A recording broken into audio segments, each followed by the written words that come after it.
Well, thank you. I hope I am audible. Um, thank you, Nick. Let me also thank the organizers for giving me an opportunity to share my thoughts and perspectives on a topic which is rather close to my heart, having worked in an international law space, but also in the British system. So I will try and restrict myself to the British context and also therefore refer to British scholars, but of an intent and purpose of international law. My name is Ankit Malhotra. I am a Felix scholar from SOAS, the University of London, where I read my LLM in international law. I am now in the Supreme Court of India. With those words, I do now want to share my screen because I have prepared a PowerPoint presentation. I do hope this shall now be visible. Um, I'd restrict my comments specifically to those which perhaps have not been raised. I have had the honor to listen to a few panels before mine, especially the last one, which did on the surface touch about a few points of international law, perhaps also inter-regional law, which is a space which is really heating up. But perhaps what remains exceptionally important in the codified aspects vis-a-vis those which are not is that in the international law space there are two terminologies which perhaps come up again and again. First of all, being those preemptory norms, norms which are accepted by all nation states. Those are referred to as use cogents norms, and those perhaps the other ones which are principles which are use cogents in nature, those unwritten principles that have been derived from a consistent practice but also have tested the space of time and have stood this test, therefore established themselves as principles which perhaps might not be written but are still practiced, understood, and also appreciated by other states unless and until said states tries to challenge them.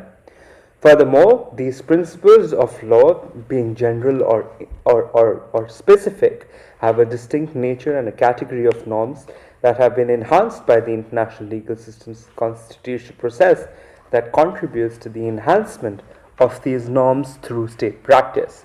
These principles also serve as the bedrock of the international system and the unwritten constitutional norms that play a significant role in the development and application of principles. Now, what therefore becomes important is to have some sort of theoretical underpinning to these laws. And as I had suggested earlier, is the principle of opinio juris. Opinio juris is a very specific principle which arises from the convergence of attitudes of states' behaviors and the international legal officials that this extends to. Of course, the latter becomes exceptionally controversial, therefore opening up the Pandora's box and for international legal scholars and also advocates to maneuver the meaning around to fit their purposes. And this maneuverability has been at the heart of all international legal disputes, but also given room to states to apply this in different circumstances.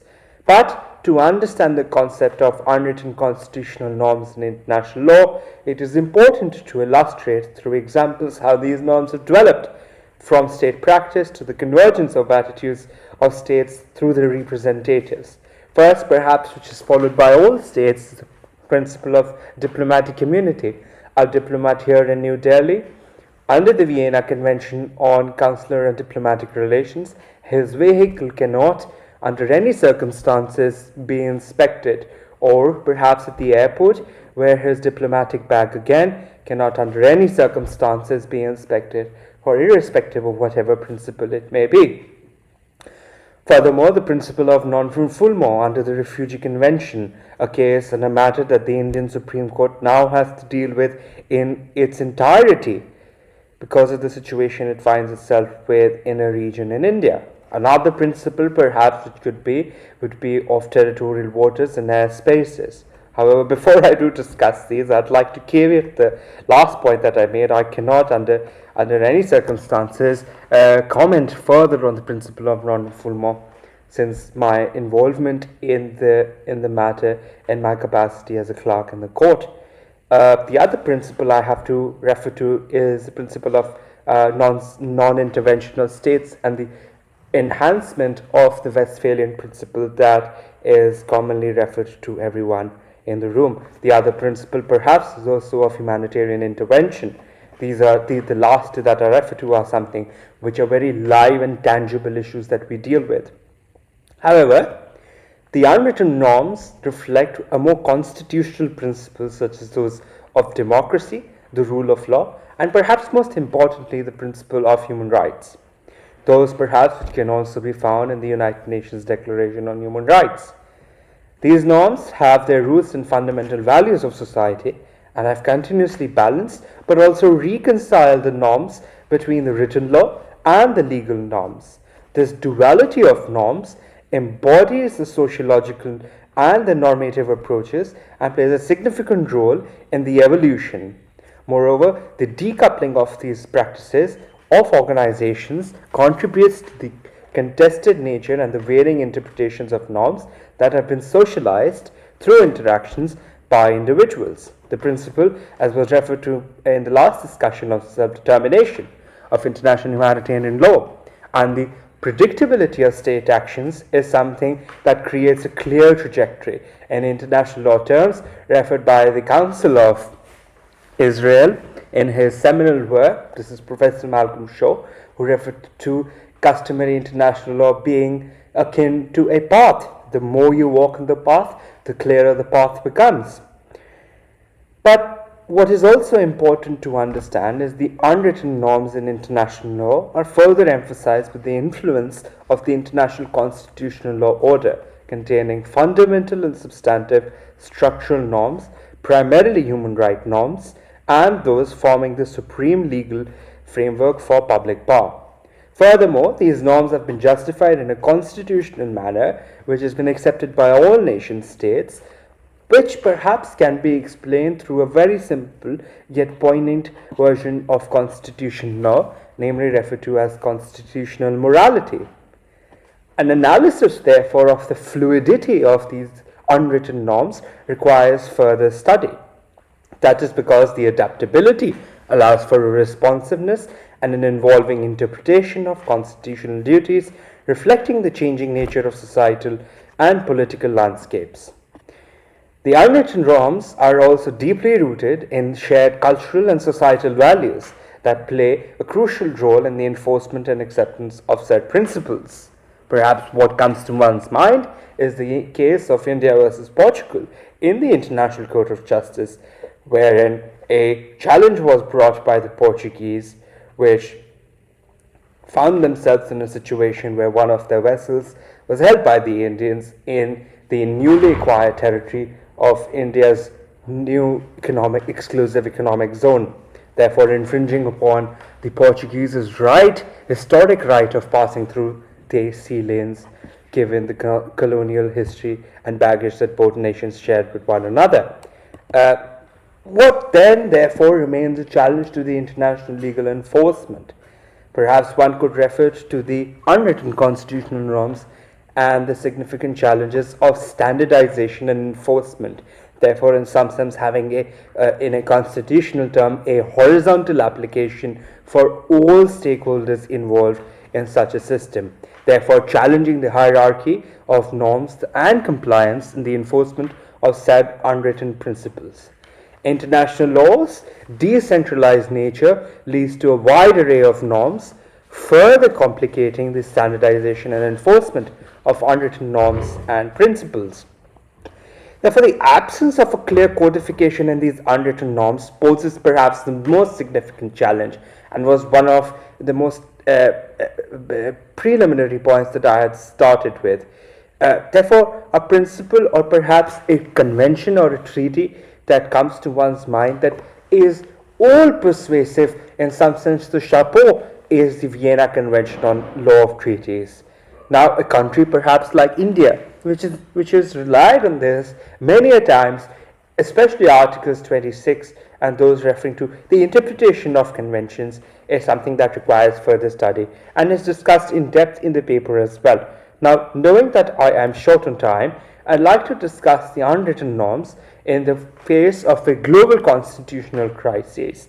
Of course, I break these terms down within the paper, but here what I would like to emphasize is that these norms, perhaps re-emphasize that these norms that exist germinate out of a democratic legitimacy in the face of authoritarian tendencies.